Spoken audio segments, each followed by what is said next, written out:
오늘은 창세기 41장 17절에서 36절 말씀입니다. 형제에게 비참하게 팔리고 하나님의 뜻에 따라 유혹도 피했지만 되려 억울하게 옥에 갇혔던 요셉에게 드디어 일생일대의 찬스가 옵니다. 몇 년 전 감옥에서 꿈을 해몽해줬던 일로 왕의 꿈을 해몽하러 왕 앞에 나아갑니다. 까마득하게 오래전 우연히 했던 일로 요셉은 가장 낮고 비참한 감방에서 단숨에 가장 높은 왕 앞으로 가게 됩니다. 이집트 왕 바로는 요셉에게 이르되 꿈에 살지고 아름다운 7 암소가 나일 강가에 올라와 갈밭에서 뜯어먹고 그 뒤에 또 약하고 심히 흉하고 파리한 7 암소가 올라오니 그 파리하고 흉한 소가 처음에 7 살진 소를 먹었고 다시 꿈에 보니 한 줄기에 무성하고 충실한 7 이삭이 나오고 그 후에 또 가늘고 동풍에 마른 7 이삭이 나더니 그 가는 이삭이 좋은 7 이삭을 삼키더라며 자기 꿈 이야기를 합니다. 이에 요셉이 바로에게 아뢰되 하나님이 그가 하실 일을 바로에게 보이심이라 라고 합니다. 늘 하나님과 함께하는 요셉은 모든 것을 하나님의 관점에서 해석합니다. 무슨 일을 만나든 거기에서 하나님의 뜻을 찾습니다. 그래서 요셉은 먼저 해석하기를 7 좋은 암소는 7회요 7 좋은 이삭도 7회이고 그 후에 올라온 파리하고 흉한 7 소는 7년이요 동풍에 말라 속이 빈 7 이삭도 7회 흉년이니 라고 합니다. 너무나 유명한 일화라 7마리 소와 7 이삭을 7년이라고 해석한 것이 쉬운 것처럼 보일 수 있으나 소 7마리와 이삭 7개를 7년이라는 시간 개념으로 해석하는 것은 하나님이 주시는 영감 없이는 쉽게 할 수 없는 상상 같습니다.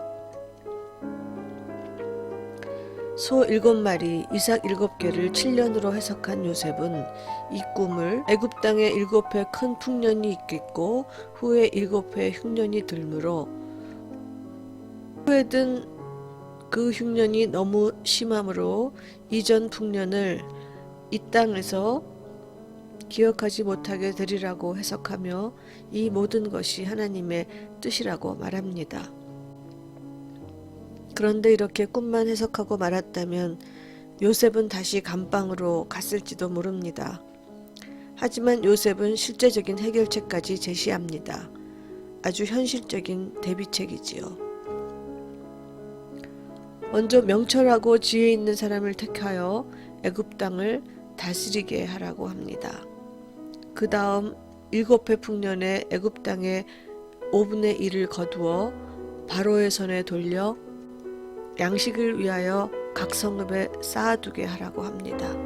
그래서 애굽 땅에 임할 7회 흉년에 대비하시면 땅이 이 흉년으로 말미암아 망하지 아니하리라고 충고합니다. 정말 현실적인 지혜로운 충고가 아닐 수 없습니다.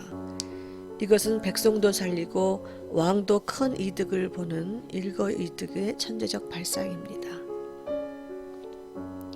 하나님의 뜻대로만 살았는데 때로 비참하게 배신당하고 또 억울하게 누명을 쓸 때도 있습니다. 하지만 그 모든 나쁜 일들도 다 하나님의 뜻으로 생각하고 늘 하나님과 함께하는 자로 살면 언젠가 일생일대의 찬스를 만나게 됩니다.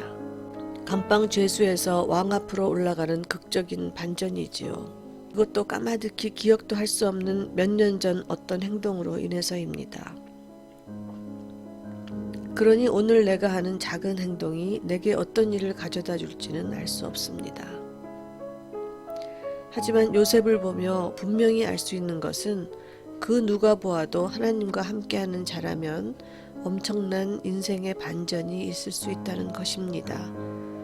그리고 그 기회는 하나님과 함께하는 자만이 붙잡을 수 있습니다. 그 안에서 하나님의 뜻을 해석해낼 수 있기 때문이지요. 매일의 큐티는 어쩌면 매일 하나님의 뜻을 해석하는 연습의 시간인지도 모릅니다. 이렇게 하나님의 사람 요셉은 왕의 꿈을 해석하고 한 걸음 더 나아가 현실적인 해결책까지 제시합니다. 왕뿐 아니라 모두를 위한 윈윈 전략입니다.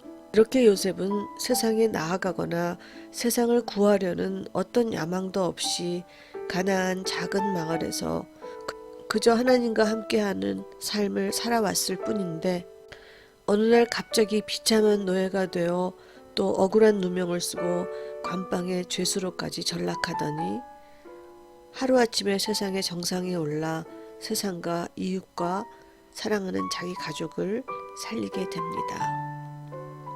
하나님과 함께하는 자의 최후 승리입니다.